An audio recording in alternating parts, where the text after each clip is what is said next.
Hi, most financial models that we come across are built using spreadsheets. Can you tell me what is the most critical element that makes a spreadsheet into a financial model? If you ask practitioners, they would list out a lot of features including flexibility, transparency, scalability, and many such features. What is that one critical element that distinguishes a spreadsheet from a financial model? To explain that, I'm going to be talking about other kind of models. Let us say you go to an apparel stores to buy a dress for somebody who's size 8 and the salesperson shows you a design that fits perfectly on a size 2 mannequin. Or let's take the case of an architect. Let's say you want to construct a 1000 square feet house and you go to an architect to get design ideas and the architect shows you a model of a palatial building to help you choose one.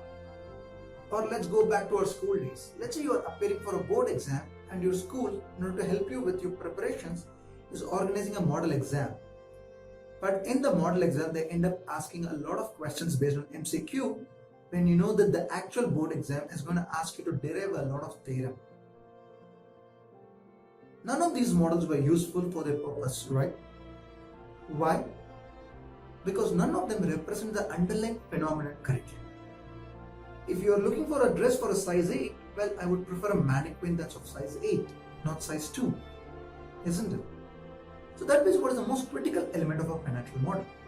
The most critical element is that it should represent the underlying financial phenomenon as close as possible to the reality. Now let me explain this to you with a couple of case studies.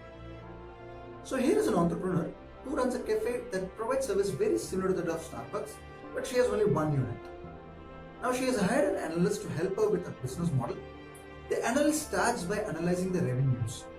What the analyst notices is that the company has 4 products, and out of the 4, 3 has been growing consistently and 1 has been declining consistently.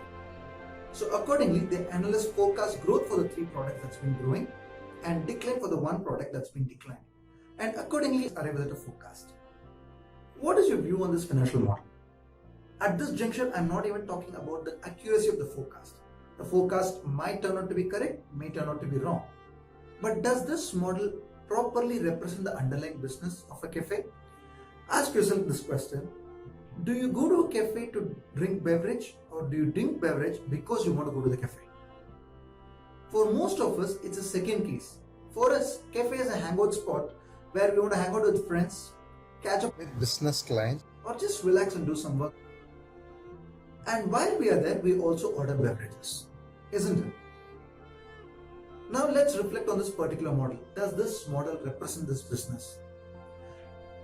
Let's say the entrepreneur tries to figure out what she could do about the cold chocolate business. Maybe she's thinking that if she increases the quantity or improves on the quality, perhaps the sales could increase by 3 to 4%. Now, ideally, what is going to happen in real life? If this product becomes better, it's simply going to cannibalize on your other products. Maybe somebody who's currently drinking hot chocolate would end up preferring cold chocolate, or somebody who's going for cold coffee would end up having cold chocolates. The additional sales that it generates may not be too high. But is that what this model would say? Because in this model, if the entrepreneur were to increase the growth rate by 3 to 4% for cold chocolate, you would see a corresponding increase in the overall sales. And that way, this model is going to lead her to take a wrong decision. Some would say that this is not a problem of the model, but it's rather the problem of the analyst. They argue that when the analyst changes the growth assumption for cold chocolates, they should also taper the growth expectations for other products. If every time I want to move one variable and simulate my business, if I have to think about every other variable and what is going to happen to it, well then I don't need a model. I could rather do it manually. So to me, this is not a model, this is just a spreadsheet. And forget decision making. It's not just about decision making. Even in terms of forecast, this model is not going to be of a great help. Because when you build a model for a company for the first time, and if you get your forecast right, let me tell you, it's almost all luck.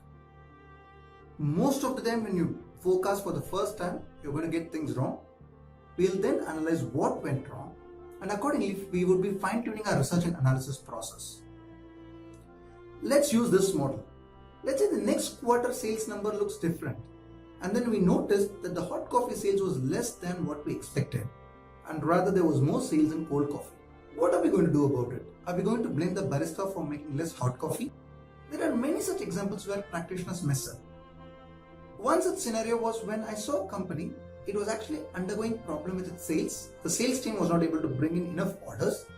The analyst, however, for budgeting purpose, had modeled sales as a function of capacity and capacity utilization rate. Think of it, when a company is struggling with the sales order, what would typically happen if you increase your utilization rate? You would be producing more, but most of it will be lying in the inventory unused.